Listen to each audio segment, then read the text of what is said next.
Tú, Señor, me levantaste del abismo y me hiciste revivir.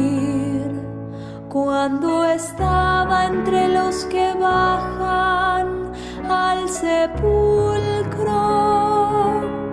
te glorifico, mi Señor, porque tú me libraste.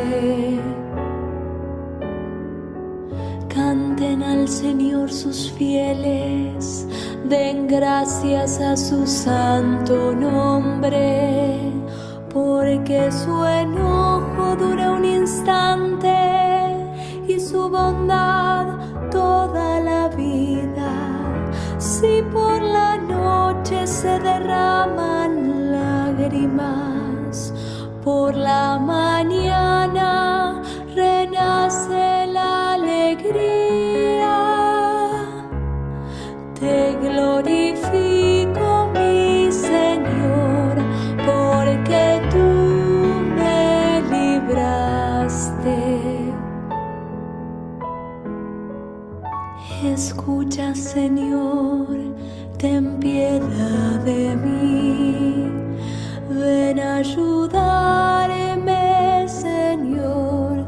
Tú convertiste mi lamento en júbilo. Señor Dios mío, te daré gracias eternamente. Te glorifico, mi Señor, porque tú me libraste. Te glorifico, mi Señor, porque tú me libraste.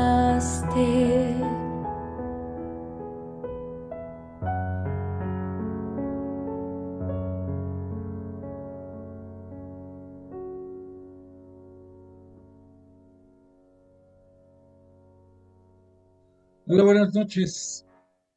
Qué gusto, doble gusto, que nos podemos encontrar esta noche del día lunes 21 de octubre del año 2024.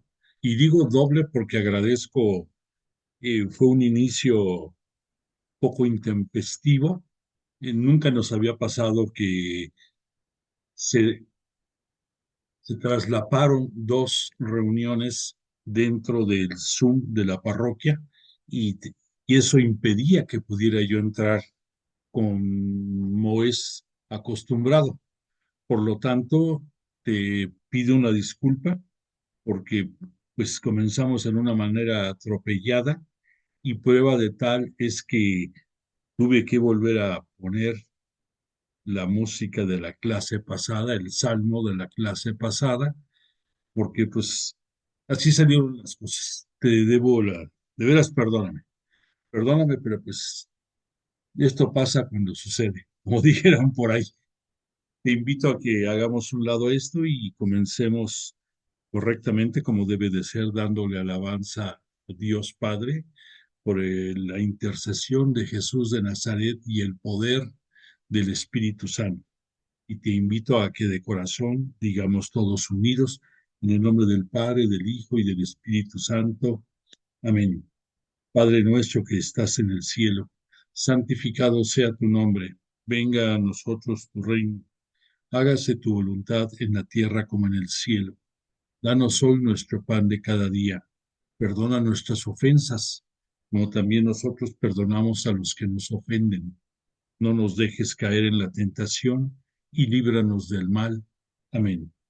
Gloria al Padre, al Hijo y al Espíritu Santo, como era en el principio, ahora y siempre, por los siglos de los siglos.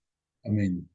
Y juntos invocamos al Espíritu Santo y decimos, oh Espíritu Santo, don de Dios y fuerza de lo alto, fuente de agua brotante de vida eterna, desciende y mora en nuestros corazones. Haznos verdaderos adoradores del Padre. Condúcenos a la plenitud de la verdad y transfórmanos en testigos de Jesús para llevar su nombre hasta los confines de la tierra. Amén. Bueno, pues esta noche nuestra intención particular sigue siendo el que todos unidos con devoción, con gran esperanza, nos dirigimos a Dios Padre para que a través de la intercesión de Jesús, nuestro Maestro, nuestro Mesías y Señor, por el poder del Espíritu Santo, nos tengan la misericordia de otorgar paz a este mundo fruto de la creación en donde Dios Padre nos colocó y que todo es perfecto porque pues es un mundo maravilloso que nos habla de su grandeza, en que vemos la naturaleza, en que vemos el cosmos, el firmamento, en que vemos el poder creador y nos duele que independientemente que de tiempo atrás venimos por abusos de los recursos naturales, haciéndole daño a nuestro planeta, hoy más que nunca tenemos mucho más presión por la falta de paz en muchos puntos de la Tierra. Y además, tristemente, no solamente en muchos puntos de la Tierra, sino en nuestra querida patria, en nuestro querido México, y como prueba lo que sucedió ayer en Chiapas, la, el asesinato del padre Marcelo, allá en Chiapas, doblemente triste, una porque le dan muerte a un servidor de Dios, un sacerdote que venía de la ascendencia de los Otziles, una, una de las comunidades más sonadas ahí en Chiapas. Y además de que ejercía su ministerio, pues él también era un ferviente activista por la paz y por los derechos humanos. Tristemente, no es por el servicio a Dios que se presume le dieron muerte, sino por su activismo en pro de la paz. Tristemente, pues como suele suceder en la historia, cobró precio eh, el abogar por la paz y pues él, además de que dio su vida por esta causa, pues entregó también su humanidad entera y nos deja un hueco profundo y triste en nuestro corazón.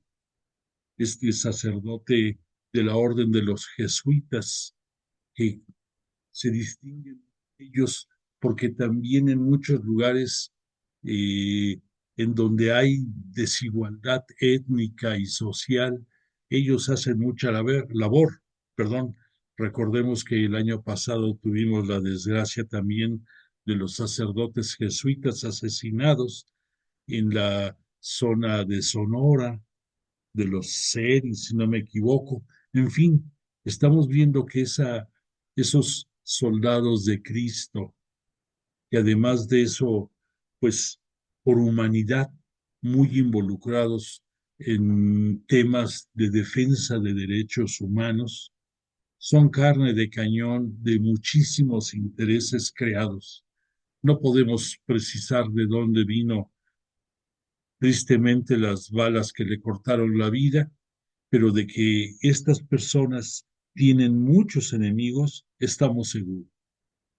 Enemigos dentro de la comunidad, enemigos dentro de los gobiernos locales por intereses partidarios, enemigos de los controles políticos de la zona, los que manejan la economía, los que manejan tristemente drogas y estupefacientes, intereses también de de los traficantes de vidas, de los que abusan y explotan a los migrantes, toda esa zona de Chiapas tan conflictiva, pero que son parte de nuestra patria.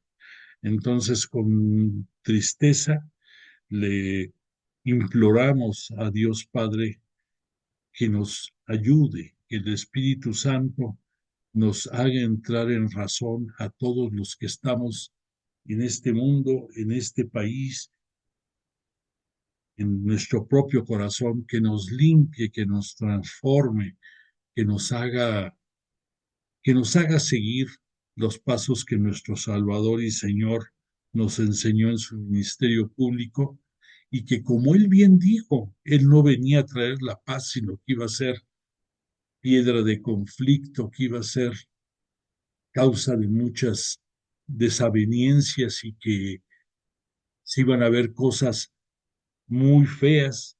Las estamos viendo, las estamos viviendo y por eso mismo le imploramos piedad, le imploramos misericordia y creemos en la esperanza de que tiempos mejores vendrán y que Él no nos abandona.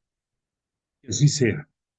Bueno, pues dicho lo anterior, te redondeo que dentro de los desajustes que hubo que hacer por la forma en que comenzamos hoy, entre otros, tú notarás un ambiente distinto a, al fondo de clase que tenemos regularmente. Tuve que salir a otro espacio para poder dar esta noche la clase. No estoy en mi rincón habitual y por lo tanto pues carezco de algunas facilidades y pido nuevamente disculpas porque mereces tú la mejor de las sesiones, de las clases. Me voy a esforzar porque así sea, pero te ruego que comprendas que estos cambios pues traen desajuste. Dicho lo anterior, te quiero decir que en la clase pasada estuvimos ya entrados en la etapa final de nuestro curso de Pablo Apóstol de Cristo y estuvimos viendo concretamente eh, parte de la primera epístola de Pablo a Timoteo.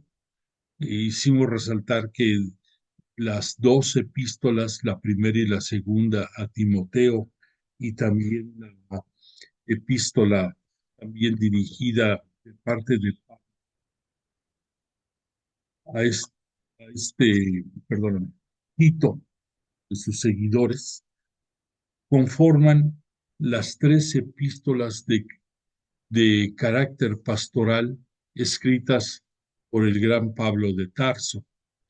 Y te quiero reforzar la idea que la palabra pastoral va dirigido para hacer un estilo de vida, para hacer algo de lo cual tú te afiances, algo que para ti se convierte en una norma de vida, en una regla de conducta, en en un bagaje moral y ético que te conduzca por este camino de la vida.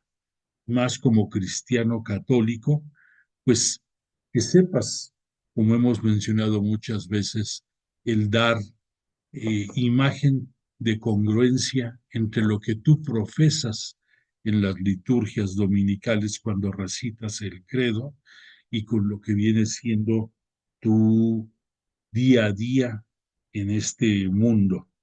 Por lo tanto, punto número uno, le agradecemos a Jesús de Nazaret y a su Espíritu Santo que nos tengan la misericordia de que nos acompañan esta noche, como todas las sesiones, para ayudarnos a entender el alcance de su palabra.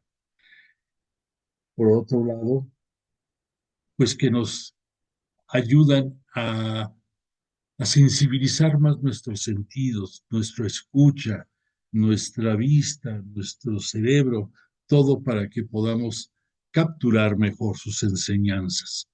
Dicho todo esto, pues te quiero, mientras te voy hablando el, el resumen de lo que vimos en la clase pasada, que tengas aquí es la lámina de la síntesis moral paulina, que es importantísimo en todos sus trabajos epistolares, en su vida misma, y no es la excepción en estas epístolas pastorales. Entonces, esta moral paulina, que te ruego que se te quede tatuada en tu corazón, en tu mente, contémplala y te voy a ir poniendo otras láminas más mientras te hablo, perdón, de lo que vimos en un resumen breve la clase pasada. En la epístola, primera epístola a Timoteo, vimos que el fondo de su mensaje es una epístola que tiene las dos características, una de ir dirigida a una persona en específico, en este caso Timoteo, pero la segunda, que esta epístola no es la excepción. El apóstol nos va a citar en la parte final de la misma, que pide que circule entre la comunidad y que se disperse el beneficio de del contenido de la misma.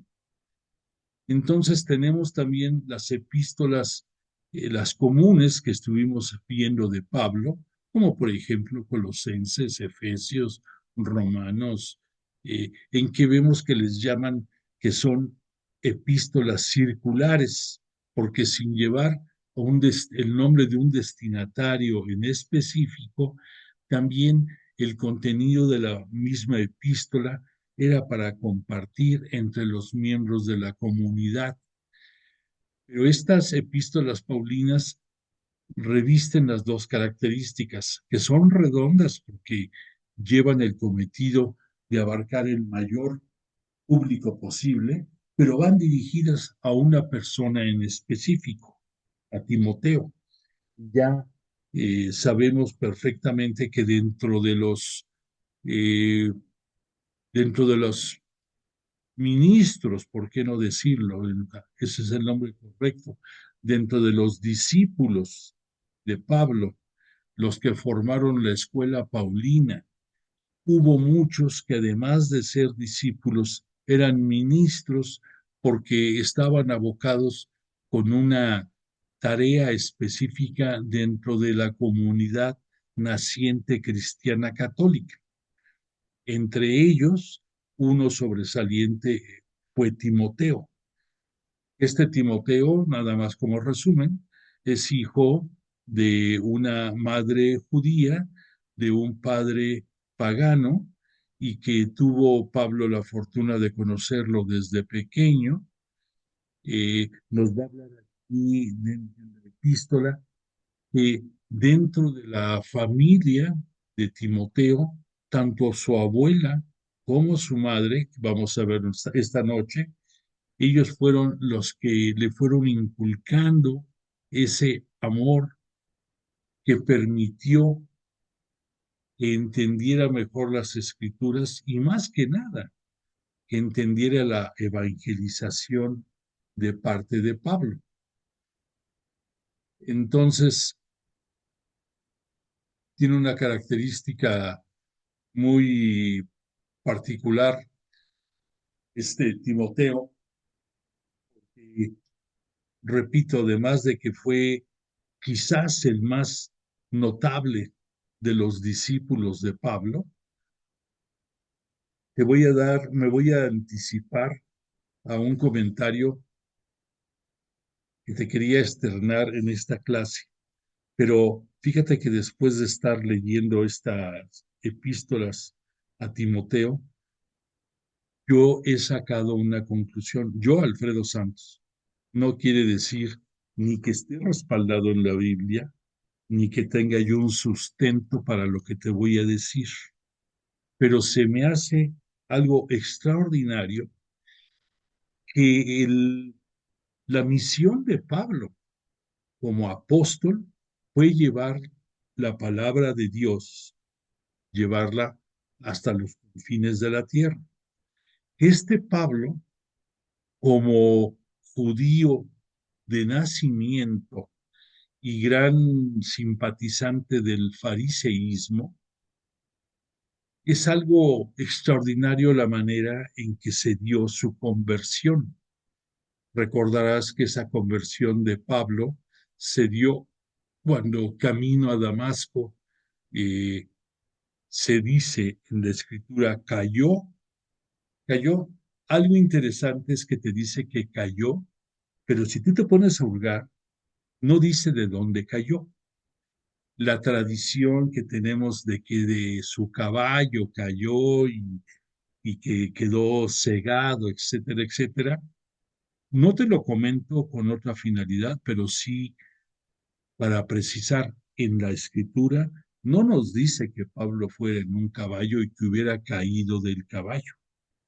Eso es una hermosa tradición, una hermosa leyenda que todos la sabemos y que la compartimos y que la respetamos. Algo que es importante para los que están estudiando la Biblia es ser respetuosos con las tradiciones.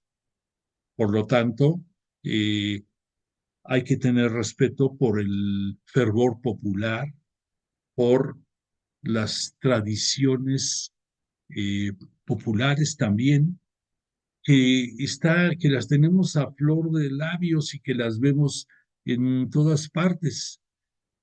Y entonces no ufanarnos de detalles que nosotros estamos poco a poco aprendiendo. Pero es interesante que como estudioso de la Biblia, tú sepas que no se cita en ninguna de las epístolas paulinas, ni siquiera en el libro de Hechos de los Apóstoles, que nos habla de los primeros tiempos de la Iglesia cristiana católica y que ahí nos hablan de la conversión de Pablo, no nos dicen que él haya caído de un caballo.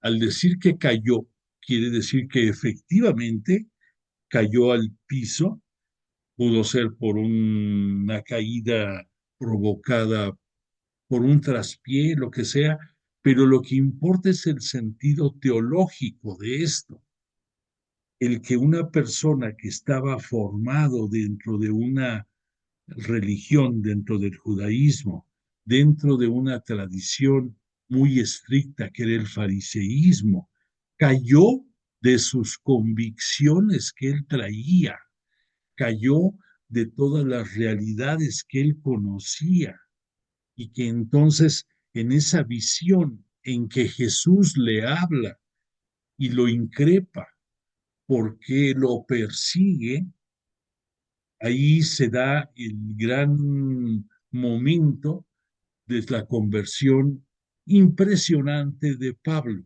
porque una persona que está en el lado completamente opuesto del que va a ser su misión, su apostolado, pues es enorme. Y el cambio que dio, no, a veces decimos es de 180 grados, no, en el Pablo fue de 360 grados, porque cambió totalmente todo el chip que tenía en su cabeza, en su corazón, en su ser.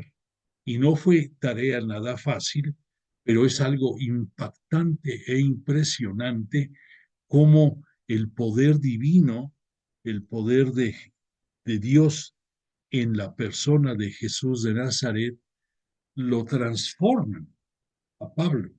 Y es uno de los más grandes muestras de que Dios escribe derecho sobre renglones torcidos, que muchas de las personas que han dado más esplendor, que han permitido que la historia de la salvación se vaya desarrollando, son personas que si analizamos poco que sabemos de ellos, los consideraríamos ateos, pecadores, nefastos, no dignos de Dios, pues muchos de ellos son los que sostienen la fe, los que sostienen las enseñanzas en nuestra iglesia cristiana católica.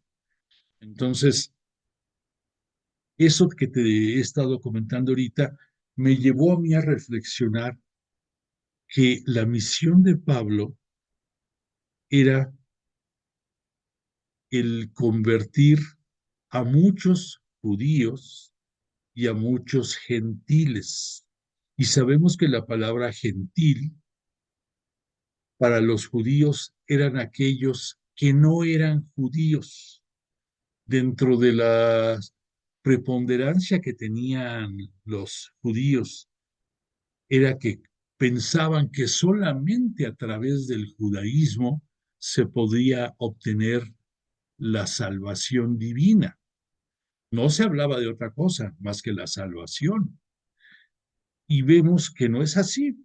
¿Por qué? Porque Jesús, ya cuando vino a este mundo, en su ministerio público, pues nos hizo conocer cómo vivir desde este mundo el reino de Dios, cómo viviendo el reino de Dios y abrazando la fe en Él, bastaba para que después de su muerte en cruz obtuviéramos la remisión del pecado y que con su gloriosa resurrección y ascensión a los cielos pudiéramos tener la oportunidad de llegar a la vida eterna y compartir con Él y con Dios la, la vida que no tiene fin. Bueno, pero esto que te dije de los gentiles, para mí me llama mucho la atención porque dices, dentro de la gentilidad eran los que no eran judíos, había algunos que se les llamaba prosélitos, que ya te lo hemos comentado, eran simpatizantes de las costumbres y de muchos de los preceptos judíos. No eran judíos, pero simpatizaban. Y también estaban todos los paganos descendientes de idólatras en muchas latitudes del mundo.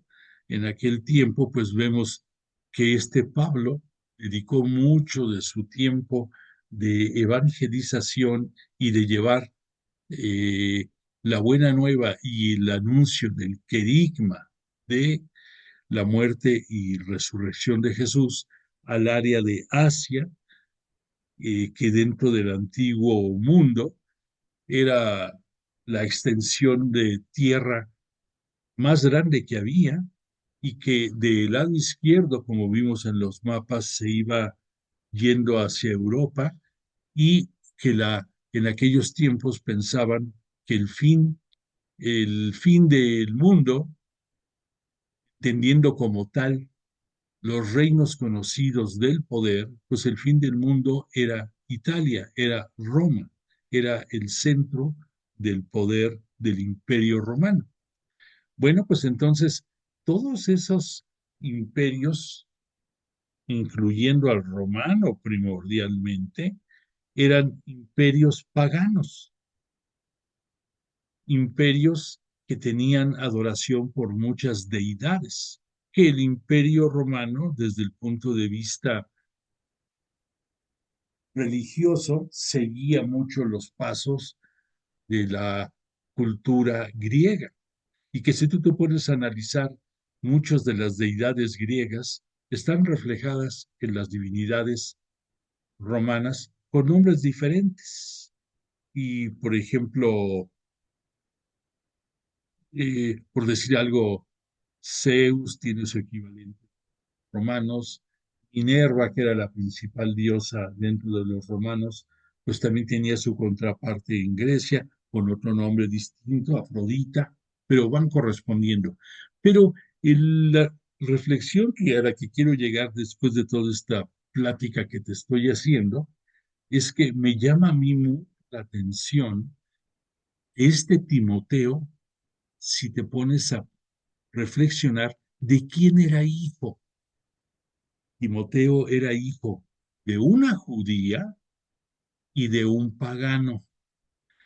Y me llama poderosamente la atención que es el más conocido de los discípulos de Pablo y que viene como a concentrar en, en este encuentro de Pablo con él, en la formación que le da, en el discipulado que le demuestra Timoteo a Pablo, después en su labor ministerial y de conducción de las comunidades cristianas católicas. Digo, caray, ¿cómo este Timoteo es el reflejo de lo que era la misión apostólica de Pablo?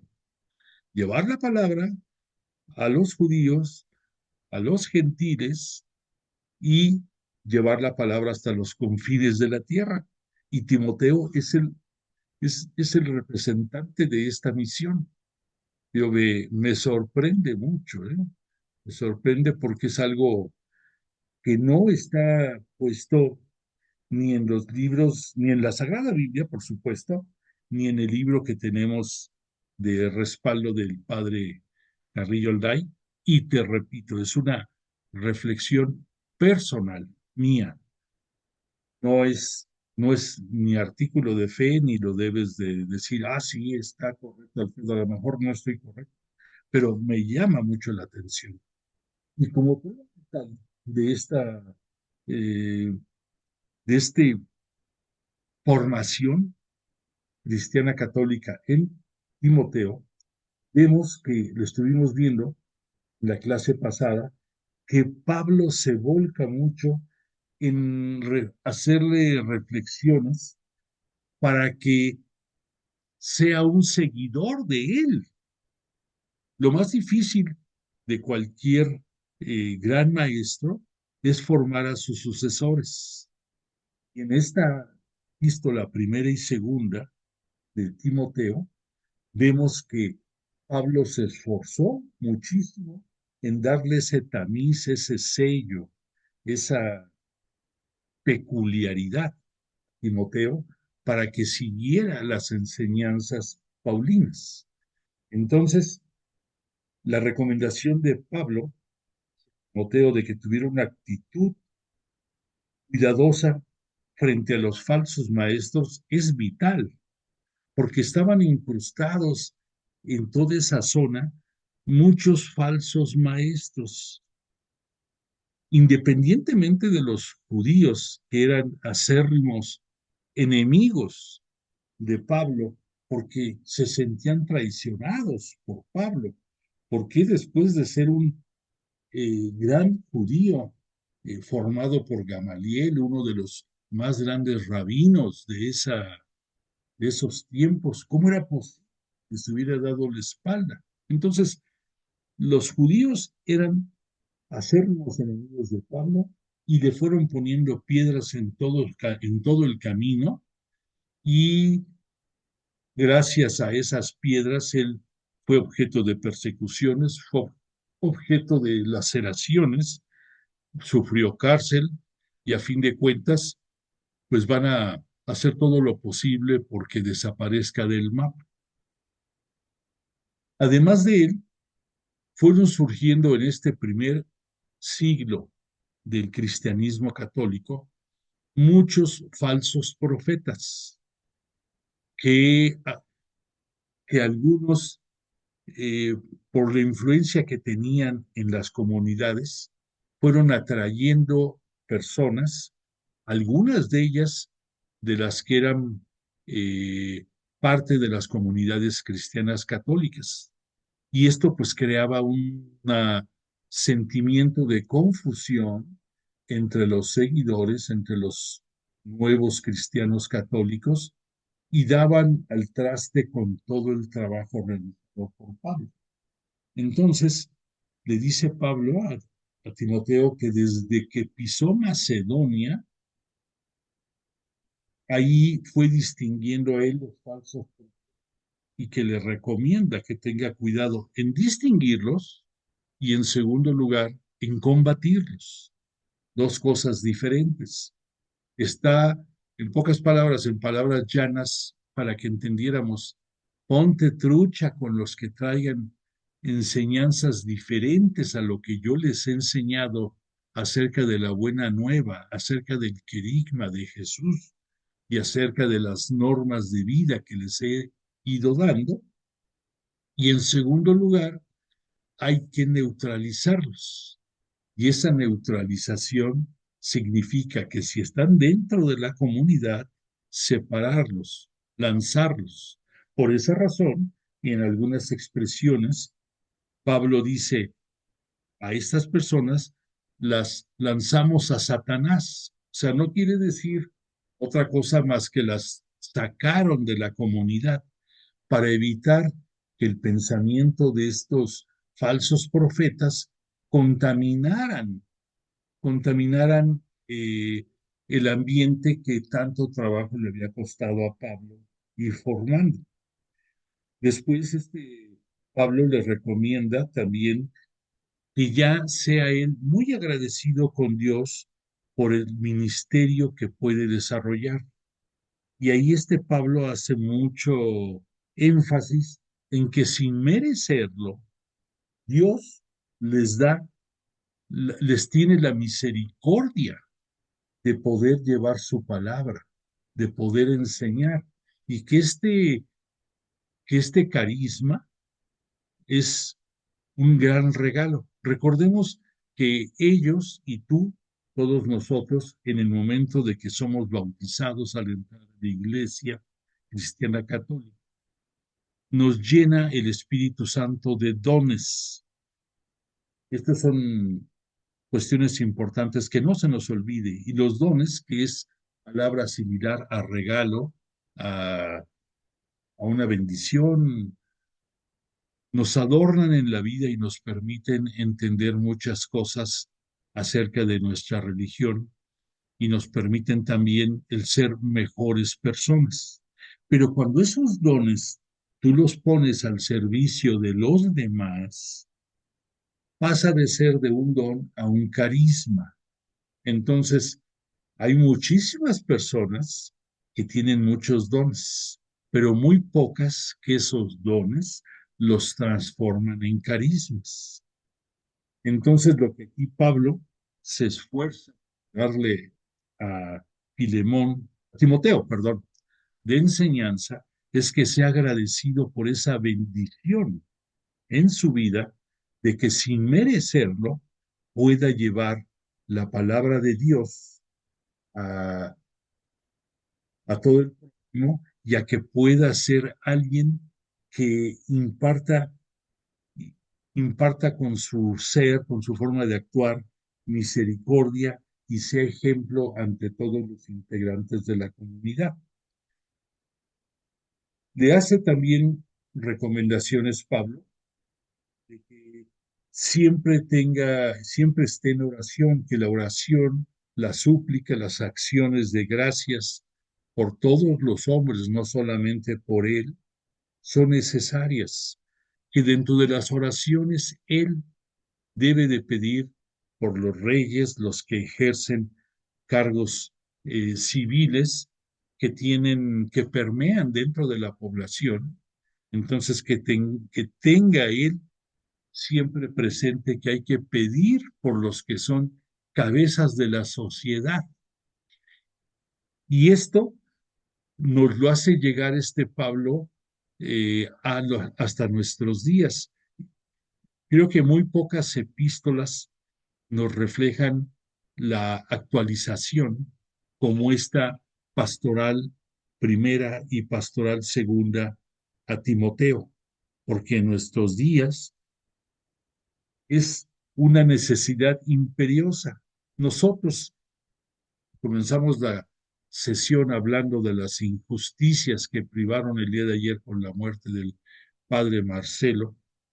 Estamos moralmente obligados a pedir por las autoridades civiles, por por las autoridades que imparten justicia, justicia entre comillas, llámale como quieras, pero que son parte de nuestra sociedad y que esa sociedad forma parte de nuestra nación y que si queremos que nuestra nación sea fuerte, pues tenemos que empezar pidiendo por nosotros mismos, porque seamos hombres congruentes, mujeres congruentes, y que también los que están manejando nuestro país, nuestra sociedad, nuestras comunidades, sean también congruentes. Y eso, pues, no es fácil. Entonces, Pablo hace mucho énfasis en que no descuide en la enseñanza Timoteo ese punto. Otro aspecto muy importante dentro de esta epístola a Timoteo es la actitud hacia las mujeres. Recordemos que hasta que vino Jesús de Nazaret a este mundo, se dignificó a la mujer. Jesús Perdóname. Jesús, como un judío más, nació, creció y compartió con judíos. Y si tú, lo hemos tocado varias veces, pero es importante reforzarlo, en la religión judía la mujer no tenía ninguna preponderancia.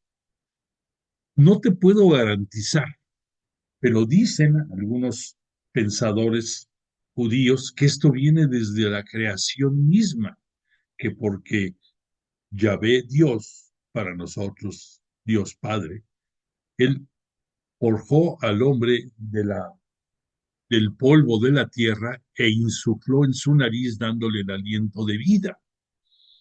Y que Eva, o la primer mujer en este mundo, surgió de acuerdo a la tradición del Génesis, de acuerdo a los escritos de la Biblia, surgió como producto de la costilla de Adán, cuando en un profundo sueño lo hizo caer Yahvé, y de ahí formó a la mujer. Por esa razón, y si en algunas Biblias viene puesto respetando la traducción original, que este Adán dijo, esta sí es carne de mi carne. Y si este Adán fue el primer varón, ella era la varonesa, producto de un varón. Y repito, algunos eh, pensadores judíos dicen que desde ahí viene el que la religión, el judaísmo, fuera para los hombres, que la mujer era una consecuencia dentro de esta religión, y también las obligaciones y los preceptos por esa razón van dirigidos a los hombres, y por esa misma razón en todos los libros que forman la Torá, la ley dentro de los judíos, nos citan únicamente siempre cifras relacionadas con hombres. Por ejemplo, en el libro de los números, que es donde surgió el censo de los que partieron de Egipto hacia la tierra prometida, en ese éxodo, según está escrito, eran 600,000 hombres. Y ahí lo cita en el libro de los números, más las mujeres y los niños. Pero, ¿qué te da esto a entender? Que, que dentro de la religión era únicamente el hombre el que figuraba, era únicamente el hombre el que tenía la obligación o el deber de darle culto a Yahvé, Dios. Recordarás que, obvio, que no le dicen Yahvé, el nombre más común hablando de la divinidad sería Adonai, pero hay otros 71 nombres más para hablar en lo particular de acuerdo a las circunstancias sobre Yahvé, lo cual me parece algo de mucho respeto. Pero el punto medular es que la mujer, su función práctica era el darle hijos al hombre, el encargarse de la formación de los hijos, el proveerles los alimentos que gracias al hombre llegaban a la casa. Y tristemente, dentro de todas estas situaciones, la mujer, a la hora de unirse al marido, estaba expuesta a que si el marido, si el esposo, si el hombre, si el varón, llegaba un momento en que ya no le llenaba el ojo o lo tenía ya harto por lo que tú te imagines, obvio, no hablamos aquí de un adulterio, que eso sería cosa más que suficiente, pero le podía extender a la mujer un acta de divorcio y mandarla a Calacas, como dijéramos en estos mundos, en estos tiempos. O sea, la mujer no tenía la potestad de, de poder apelar esa situación de que era mediante un acta de divorcio echada fuera de la casa. Y además de eso, que todavía para colmo de males, las mujeres que tenían la desgracia de enviudar y no tener descendencia, no tener hijos, tenían que vivir de la limosna, se convertían en desarraigados dentro de su sociedad y que todavía se vieron muchas veces engañadas por las autoridades religiosas judías que dentro de sus preceptos tenían uno en el cual, aún teniendo hijos, que el hijo, el dinero que era para el sostenimiento de la viuda, él decidía darlo al templo, estaba liberado de tenerle que dar a la viuda, no importa que fuera su madre. Entonces, todo eso te lo digo porque el cambio diametral, el cambio profundo de cuando vino Jesús a este mundo y dignifica a la mujer y la dignifica a tal punto que nada más recuerda tú que la primera aparición de Jesús después de su gloriosa resurrección fue a una mujer, María Magdalena, y que ella se convierte en la primer apóstol, pudiéramos decir, oficial, disculpe el término, pero para que nos entendamos, en que le dice Jesús, ve con mis hermanos y diles que los veo en Galilea. Fue la primer misión que ya Jesús como resucitado le da a alguien de sus discípulos, en este caso su discípula.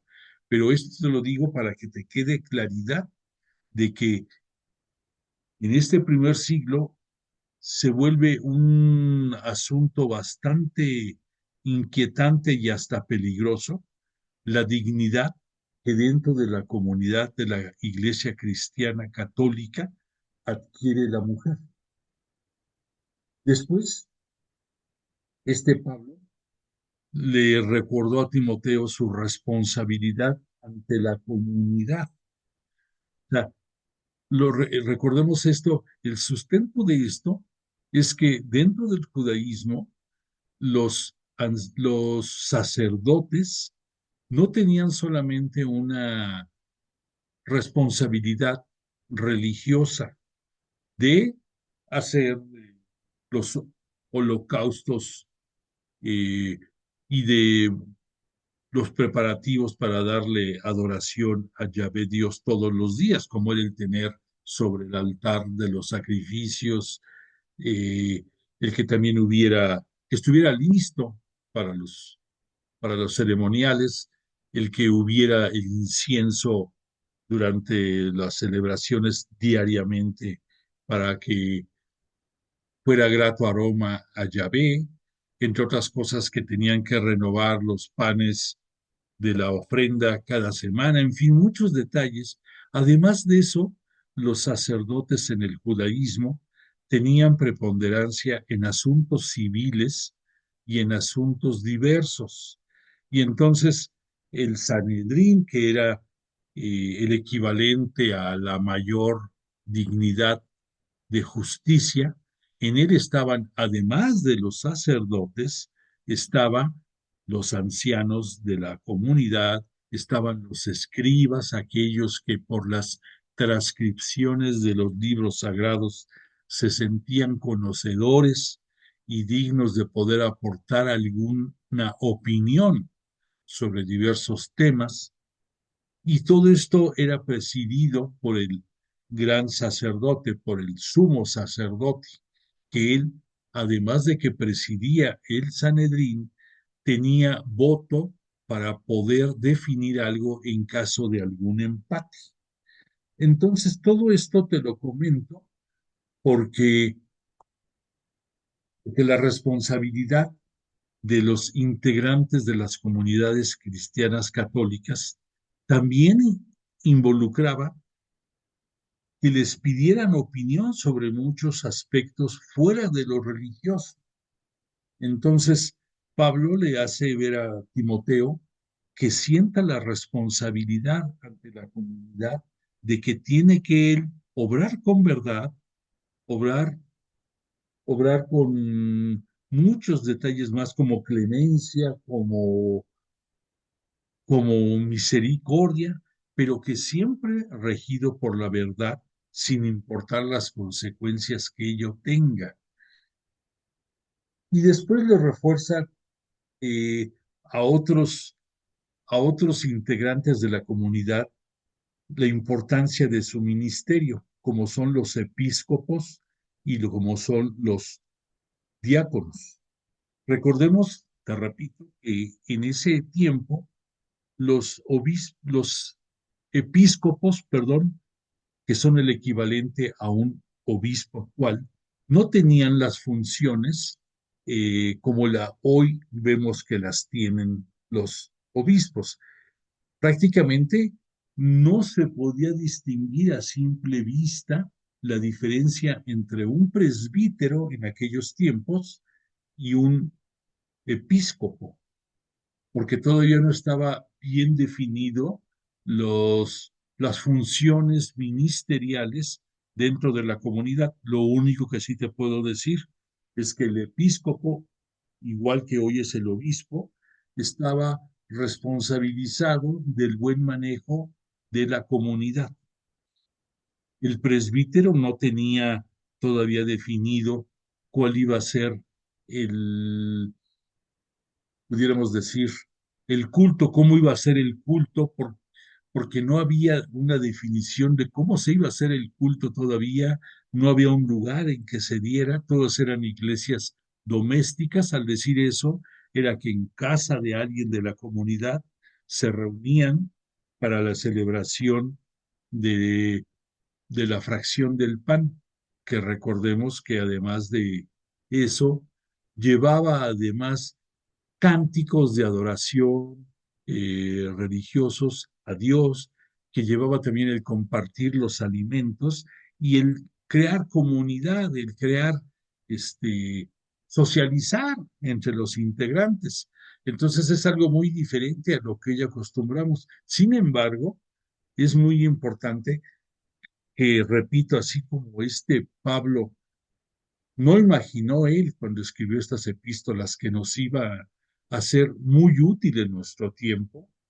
Creo que hay algo muy importante dentro de todo esto en que nos invita a que nosotros volvamos al origen, que nosotros volvamos a ese germen que hizo prosperar e ir creciendo las comunidades cristianas católicas. Que si algo nos falta hoy en día cuando vamos a nuestras liturgias, es que fuera de orar en ese momento y de entonar cánticos todos juntos, no sabemos muchas veces ni cómo se llama el que tenemos al lado derecho y al izquierdo, a pesar de que muchas veces coincidimos. No sabemos a qué se dedican y salimos del templo y pues que te vaya bien y bye bye, no te conozco. En fin, cosas que antes no se dieron en el comienzo de estas comunidades cristianas católicas, que había una unidad vital y que ahora la tendencia de pastoral del Papa, entre otras cosas, de ahí surge lo de la sinodalidad, el marchar juntos, y esto conlleva el tener una unidad. Entonces, repito, no imaginó Pablo la necesidad que tenemos de estas epístolas pastorales en este octubre del año 2024 en todas las comunidades, en todas las parroquias nuestras. Bueno, todo esto eh, lo cerró hasta donde vimos en la clase pasada, hasta el capítulo 3 y nos quedamos por ver los capítulos 4, 5 y 6 de esta epístola. Te voy a dar lectura en forma sin detenerme mucho, pero señalando lo más interesante de esto resto que nos falta de la primera epístola. Timoteo dice, anuncio de la doctrina, de doctrinas falsas Perdóname, repito, capítulo 4, primero. El Espíritu dice expresamente que en los últimos tiempos algunos renegarán de la fe y harán caso a espíritus seductores y doctrinas diabólicas. Esta será la obra de impostores hipócritas cuyas conciencias están viciadas. Prohibirán el matrimonio y el uso de alimentos que Dios ha creado para que los fieles que han conocido la verdad disfruten de ellos y le den gracias porque todo lo que Dios ha creado es bueno y nada despreciable. Si se come dando gracias, pues se santifica con la palabra de Dios y la oración. Señalo un poco.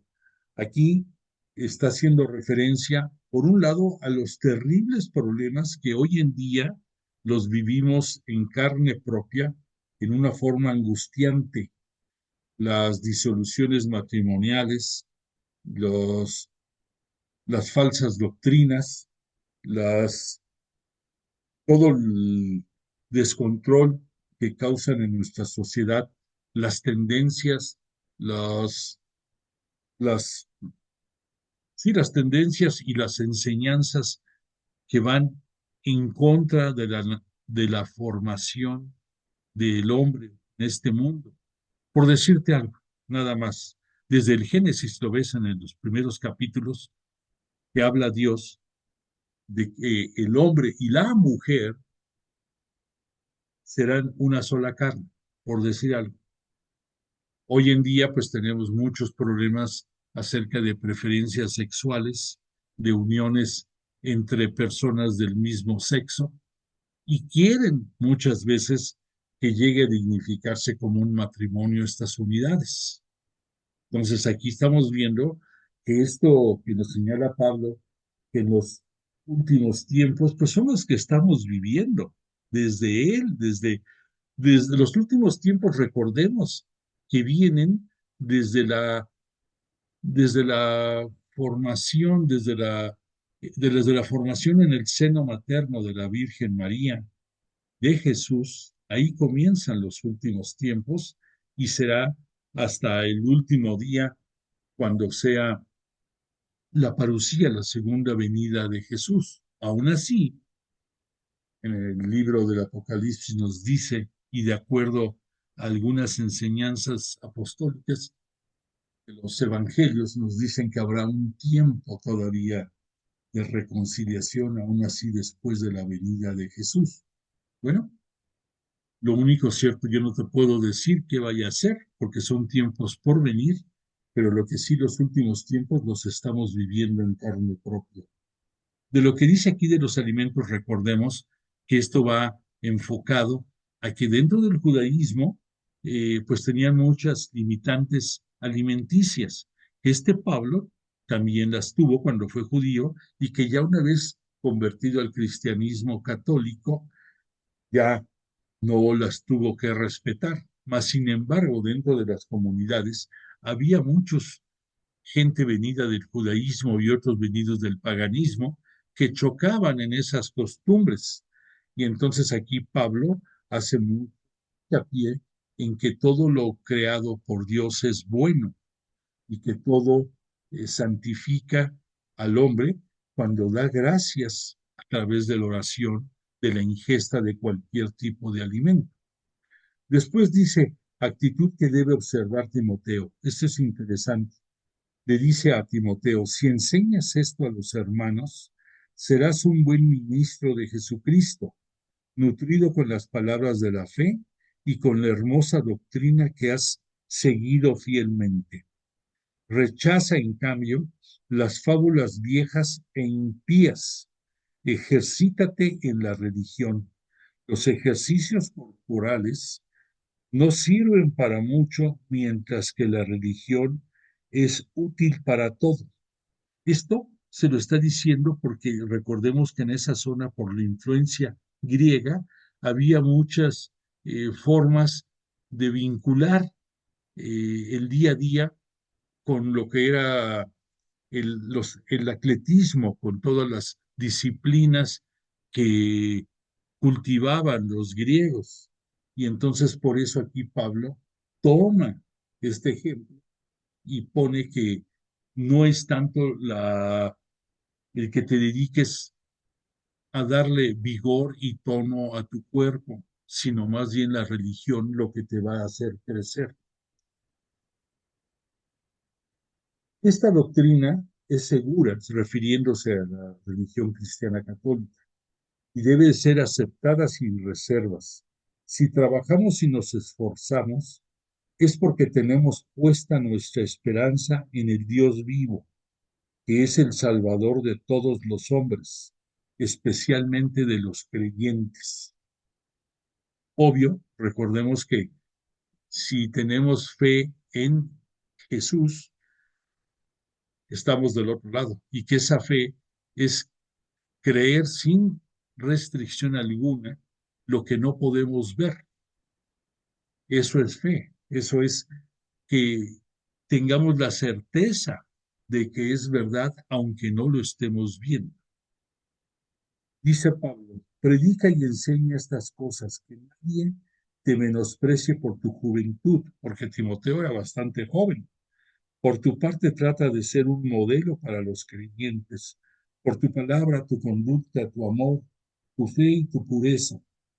Mientras llego, dedícate a la lectura, a la exhortación, a la enseñanza. Esto nos da a pensar que era la idea de Pablo ir ahí a la comunidad de que estaba, donde estaba Timoteo, cosa que ya no tenemos ya no pudo realizar, pero que su intención era esa.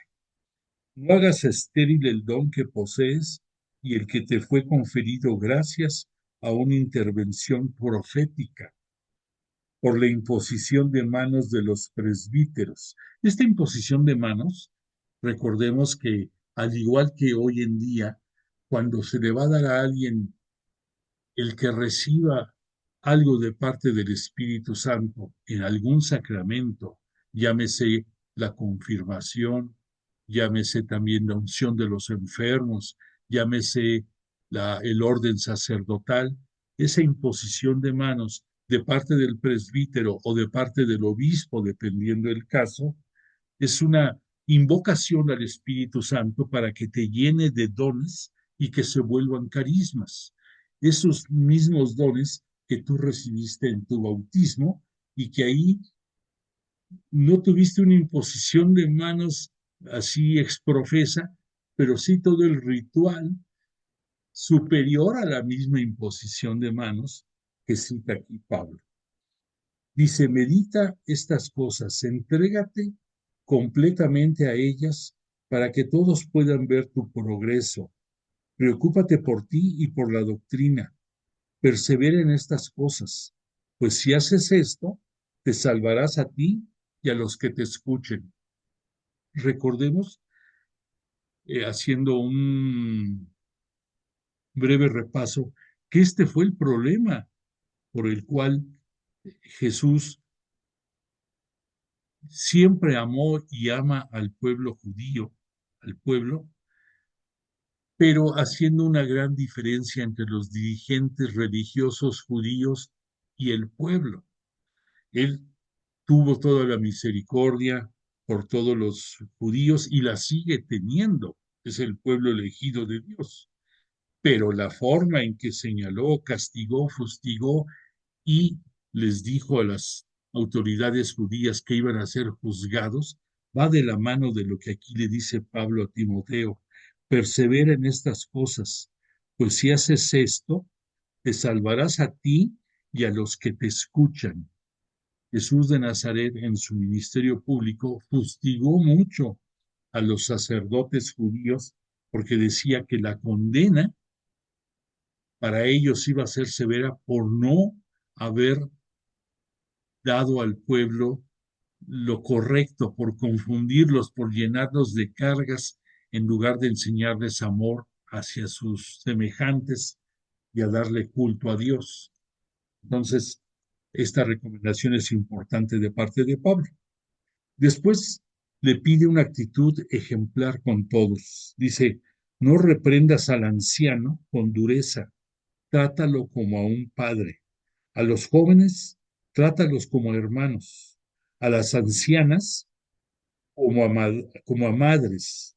A las jóvenes, como hermanas, con toda honestidad. Importante aquí el que incluye Pablo a las viudas, a las ancianas, a las jóvenes.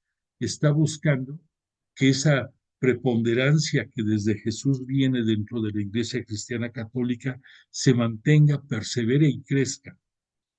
Después, otro punto importante le dice, respecto a las viudas, si una viuda tiene hijos o nietos, a ellos les corresponde en primer lugar cuidar a su propia familia y corresponder a los beneficios que de sus padres han recibido. Esto es agradable a Dios. La verdadera viuda, la que está sola en el mundo, tiene puesta su esperanza en Dios y su entrega día y noche a la plegaria y a la oración. Por el contrario, la que se da a los placeres, aunque parezca viva, está muerta. Recomiéndales estas cosas para que sean irreprochables. Si uno no mira por los suyos, y especialmente por su familia, ha renegado de la fe y es peor que un no creyente. Esto es importante, porque pues aquí Pablo nos está haciendo una diferencia de tipos o calidades o niveles de viudez. Una viuda, pues bueno, sabemos que es la que se murió el marido, pero hace tres grandes distinciones. La viuda que tiene hijos y que tiene nietos. Ellos deben de ver por ella en lo económico y en todo tipo de necesidades que tenga. Y que esta viuda normalmente, cuando es parte de la comunidad cristiana católica, va a dedicar gran parte de su tiempo a dar culto y a orar con Dios. Después nos distingue otra viuda que esa no tiene descendencia. Entonces está muy vulnerable, porque repito, al no tener descendencia, no había quien la sostuviera. Y ahí era en donde entraba en gran parte la labor de los diáconos, de reunir recursos para entregarlos. Y recordarás que vimos que este Pablo estuvo juntando recursos en varias comunidades cristianas católicas de las que él formó para llevar para apoyo de las viudas en Jerusalén, en la cuna de la ciudad santa donde estaba Pedro, Juan y Santiago al frente de todas esas comunidades, pero necesitaban dinero para socorrer a las viudas. Y nos distingue aquí otra calidad de viuda, una viuda joven, una viuda que quizás por su juventud, por su belleza todavía que perduraba, por sus atractivos como mujer, pudiera ser eh, medio de seducción hacia hombres y volver quizás a casarse o quizás a vivir de los placeres. Entonces aquí Pablo lo señala con mucha rigidez, que tengas cuidado con el tipo de viudas que van a atender. Y dice, para que una viuda sea incorporada al grupo de las viudas, es necesario que haya cumplido ya los 60 años, que haya estado casada una sola vez, que su buena conducta le haya creado una buena fama, que haya educado bien a sus hijos, ejercitándolos en la hospitalidad, recibido con amor a los creyentes, socorrido a los que sufren, practicando toda clase de obras buenas. No admitas a las viudas jóvenes, porque cuando los ímpetus de la pasión las apartan de Cristo, quieren volver a casarse y se hacen culpables por haber faltado a su primer compromiso, a su primer matrimonio. Esto, veámoslo con ojos ya cristianos, es distinto a lo que se vivía en el judaísmo, ¿no? Entonces, dentro del judaísmo, aquí está otra prueba más de que no importaba la mujer. La mujer se había enviudado, para que fuera de respeto tenía que seguir viuda. La única excepción, recordarás, era cuando la viuda no tenía descendencia y el difunto marido tenía hermanos. Entonces sus leyes obligaban a la viuda a casarse con otro de los hermanos para darle honor al marido difunto con descendencia. Entonces la mujer aquí, volvemos a ver, no era un fin, era un medio para darle honor al marido, y si enviudaba y había hijos, no debía de volver a casarse y vivir como viuda hasta el último de sus días. Y por eso aquí Pablo nos hace ver con rigidez la edad, el que nada más haya sido casada por una vez, el que haya tenido buenas obras, el que sea bien vista por la sociedad para que se le pueda apoyar. Después dice, prefiero que las viudas jóvenes se vuelvan a que tengan hijos, que gobiernen su casa y que no den al enemigo ninguna ocasión de hablar mal, pues ya algunas se han extraviado siguiendo a Satanás. Qué fuerte está esto, ¿no? Pero aquí recordemos que el siguiendo a Satanás quiere decir el apartándose de la comunidad cristiana católica. Así Pablo lo citaba. Son hijos de Satanás o no están con nosotros. Si una creyente tiene viudas en casa, que las atiende a ella misma. Así no serán una carga para la comunidad y ésta podrá socorrer a las verdaderas viudas. Entonces es un tema que vemos muy controversial, pero que Pablo da su comentario de que a las jóvenes me llamó la atención, si son viudas jóvenes, como ya no están dentro del judaísmo y son viudas, pues no tiene nada de malo que vuelvan a contraer matrimonio con otra persona, otra persona apropiada. Pero entonces es uno de los grandes cambios también entre el judaísmo en el que nació y creció Jesús, allá la vida diaria dentro de las comunidades cristianas. Después dice Pablo, los presbíteros que cumplen bien sus funciones son dignos de un gran aprecio, sobre todo los que se dedican a la predicación y a la enseñanza, porque la Escritura dice, no podrán bozar al buey que trilla. Esto viene en el Deuteronomio, es una manera en una manera un poco burda de decir, el animal que trabaja en la agricultura para que se dé alimento, no tiene por qué estar amarrado del bozal, no tiene por qué estar preso. Igual aquí se hace la analogía, Pablo, con los presbíteros que se dedican a la enseñanza, los presbíteros que se dedican también a la predicación, haciendo una distinción de que por su entrega a estas actividades merecen un salario o merecen una recompensa como cualquier obrero que trabaja, que trabaja, que tiene derecho a un salario. No nos especifica aquí que fuera una paga definida, pero sí cita que son merecedores a llevar un nivel de vida dentro de lo usual, modesto pero suficiente. No pensemos que se refiere a que se hagan millonarios. Y dice Pablo, a los que faltan a sus obligaciones, replénderos en público, le dice a Timoteo, para que sirva de lección a los demás.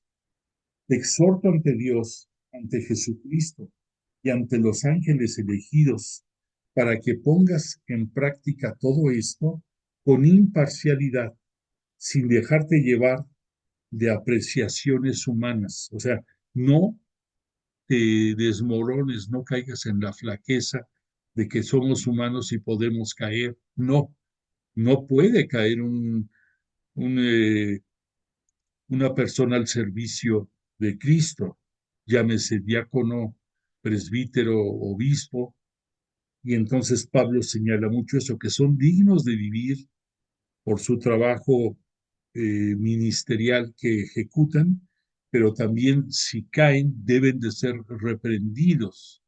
Y si es necesario de hacerlo en público, que lo hagan para que no para separarlos y que no contaminen a los demás miembros de la comunidad y de los dirigentes.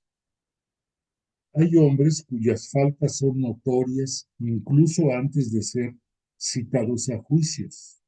Hay otros cuyas faltas solo se descubren después. Lo mismo ocurre con las obras. Las que son buenas saltan a la vista. Las que no lo son tampoco podrán permanecer ocultas. Entonces, pues les dice Pablo que esté muy al pendiente, muy de todo lo que pasa ahí en la comunidad y que no permita que se envicie, que se corrompa por mala dirigencia. Después dice Pablo, ya en el capítulo 6, todos los que están bajo el yugo de la esclavitud consideren que sus amos son dignos de todo respeto. De este modo nadie podrá denigrar el nombre de Dios ni la doctrina. Los que tengan amos creyentes no les falten el debido respeto con el pretexto de que son hermanos en la fe. Al contrario, sírvanles mejor, puesto que son creyentes, amados de Dios, los que reciben sus servicios. Aquí, perdóname, Pablo está reconociendo que sigue siendo común el que haya personas con esclavos a su servicio. Pero, por ejemplo, en el judaísmo recordemos que si el esclavo era también judío, no podía lavarle los pies a su amo, porque compartían la misma fe. Por esa razón, recordarás que cuando Jesús en la última cena le lava los pies a sus discípulos, algunos no quieren que lo hagan como Pedro, porque es algo indigno, se abaje a eso. Jesús, pues claro, ya sabemos que su enseñanza es que el que quiera ser el más grande tiene que servir a los demás. Pero aquí, como ya estamos dentro de la comunidad cristiana católica, Pablo señala que si el esclavo tiene un amo que también es de la misma comunidad o de la comunidad que fuera cristiana católica, merece que le sirva con el mismo afán y hasta que se ufane más por dar un mejor servicio, porque como cristianos católicos debemos de hacerlo de la mejor manera. Pero sigue reconociendo que puede seguir habiendo esclavos y que no es mal visto, ni dentro de la comunidad cristiana católica de aquellos tiempos. Después dice Pablo, esto es lo que debes enseñar y aconsejar. Si alguno enseña otra cosa y no se atiene a las saludables palabras de nuestro Señor Jesucristo y a las enseñanzas de la religión, es que está cegado por el orgullo, es un ignorante que sufre enfermedad de promover discusiones y polémicas. De ahí surgen las envidias, los pleitos, los insultos, las suspicacias. De aquí las discusiones interminables de hombres corrompidos y sin escrúpulos, que se aprovechan de la religión, y ciertamente la religión es de gran provecho cuando uno se contenta con lo necesario. Aquí Pablo está señalando, independientemente de que hay eh, muchos confrontaciones estériles que no te van a llevar a nada, que nada más te van a desgastar, que no va a lograr ningún fin práctico, que todavía esto puede causar incisiones dentro de los demás de la integrantes de la comunidad, algo muy vigente también. Y además señala, cuando uno se contenta con lo necesario, esto viene a reforzar la idea de que los ministros dentro de la Iglesia Cristiana Católica merecen vivir con mesura, pero poder vivir. Y por eso aquí señala que no, que el provecho, cuando uno se contenta con lo necesario, es suficiente. Pues nada hemos traído al mundo, dice Pablo, nada hemos traído al mundo y nada podremos llevarnos de él. Entonces, pues sí, así como en el Evangelio de hoy ves que aquel que quería hacer sus grandes graneros ahora y que ignoraba que ese día iba a ser llamado a juicio, que iba a morir, pues aquí también Pablo nos los dice de otra manera diferente. Llegamos sin nada a este mundo y sin nada nos hemos de ir. Debemos contentarnos con tener alimento y vestir. Los que quieren enriquecerse caen en trampas y tentaciones y se dejan dominar por una gran cantidad de locos y dañinos apetitos que hunden a los hombres por la ruina y en la perdición, porque el amor al dinero es la raíz de todos los males. Algunos, por codiciarlo, se han apartado de la fe y se han ocasionado a él mismos muchos males. Esto, tristemente, lo vemos que pues sí, convertimos al dinero muchas veces en un Dios que nos maneja la vida, la existencia, y que lo vemos como algo, tristemente, que nos consume más tiempo y energía de nuestro ser que el de darle culto a Dios y el vivir nuestra religión y el socorrer a nuestros hermanos del prójimo. Después dice este Pablo, pero tú, Timoteo, hombre de Dios, evita todo esto, practica la justicia, la religión, la fe, el amor, la paciencia y la bondad. Mantente firme en el notable combate de la fe. Conquista la vida eterna para la cual has sido llamado y de la cual has hecho solemne profesión ante muchos testigos. Invitación a permanecer imitando la santidad de Jesús, de Jesucristo.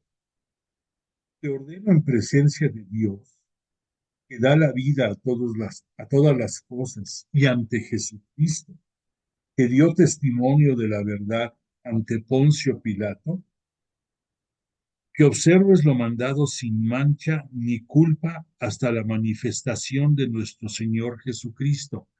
¿Cuándo es la manifestación de nuestro Señor Jesucristo? El día de la parucía. Entonces aquí Pablo está invitando a Timoteo que se ufane, ser cada día mejor y que piense que va a llegar a la presencia de Dios, es el que da vida a todas las cosas, y ante Jesucristo, a dar un testimonio de la verdad. Lo que dice aquí de lo de Poncio Pilato, recordemos cuando Poncio Pilato le pregunta a Jesús que qué es la verdad. Y pues sabemos nosotros que la verdad es la sabiduría, y esa sabiduría solamente Dios y Jesús la poseen en toda su magnitud. Después dice, pero que va a llegar a la manifestación de nuestro Señor Jesucristo, que en su momento llevará a cabo la bienaventura y único soberano, el Rey de Reyes, el Señor de Señores, el único que posee la inmortalidad y habita en una luz inaccesible a quien ningún hombre le ha visto ni puede ver, a él y todo poder eterno. Amén. Y cierra ya este Pablo la epístola con unos consejos y una exhortación. Dice, a los ricos de este mundo, mándales que no sean soberbios, ni pongan su esperanza en algo tan inseguro como las riquezas, sino en Dios, que nos provee de todos los bienes en abundancia para que los disfrutemos. Recomiéndoles que hagan el bien, que se enriquezcan con buenas obras, que sean generosos y que compartan sus bienes con los demás. Así irán acumulando para el futuro un valioso tesoro, gracias al cual podrán obtener la vida verdadera. Querido Timoteo, conserva la doctrina que se te ha encomendado, evita las vanas palabrerías de los impíos y las contradicciones de la falsa ciencia. Algunos se han adherido a esta ciencia y se han apartado de la fe. La gracia esté con ustedes.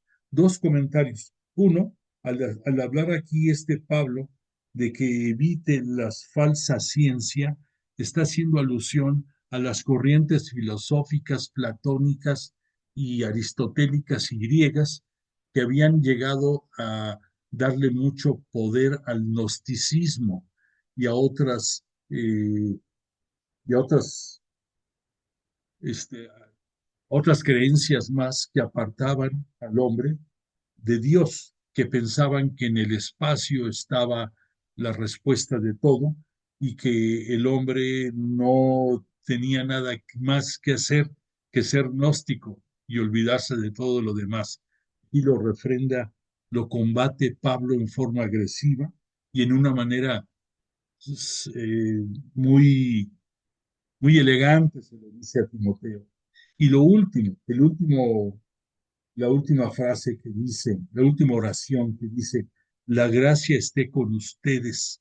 Esto es la prueba de que esta epístola lleva las características que va dirigida a Timoteo, pero que va también en un término de redondeo, pidiéndole que llegue al conocimiento de todos los integrantes de la comunidad cristiana católica, y por eso termina, la gracia esté con ustedes.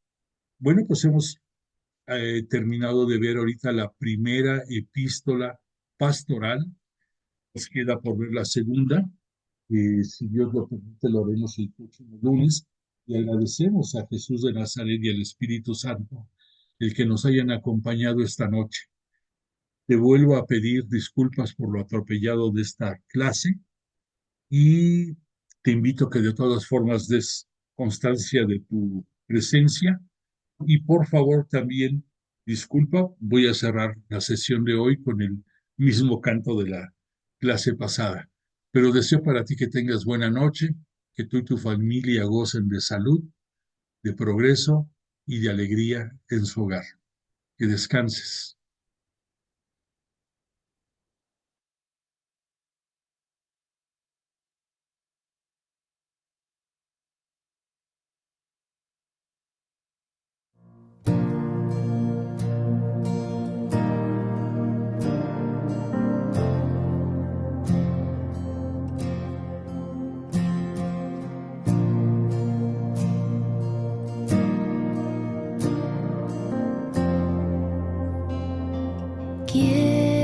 ¿Quieres que suba a mi barca, que navegue tus aguas, que descubra la novedad de tu amor? ¿Quieres venir a mi encuentro cuando soplan los vientos y sacude el temor?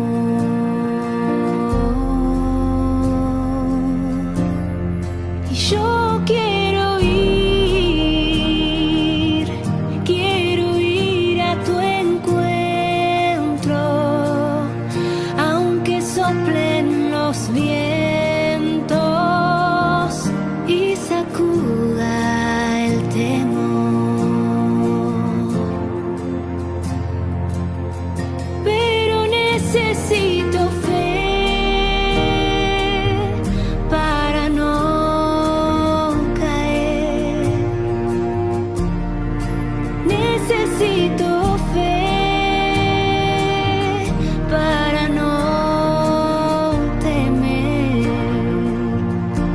Hoy te pido un poco más de fe para en ti permanecer. Hoy te pido un poco más de fe para en ti permanecer.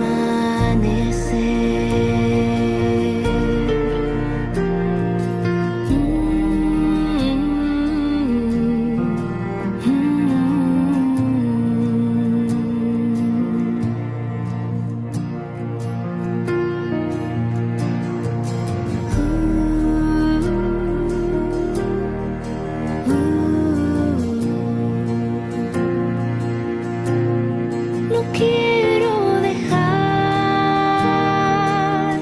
nunca de mirarte. No quiero dejar nunca de mirarte. No quiero dejar nunca, nunca de mirarte. No quiero dejar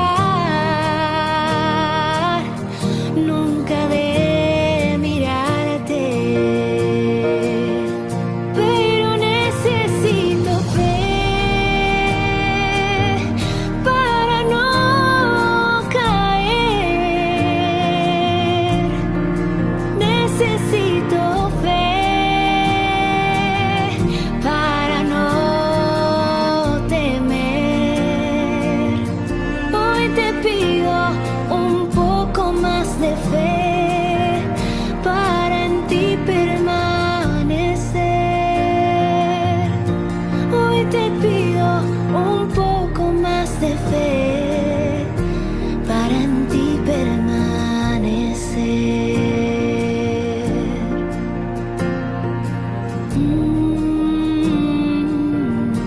Quiero en ti permanecer.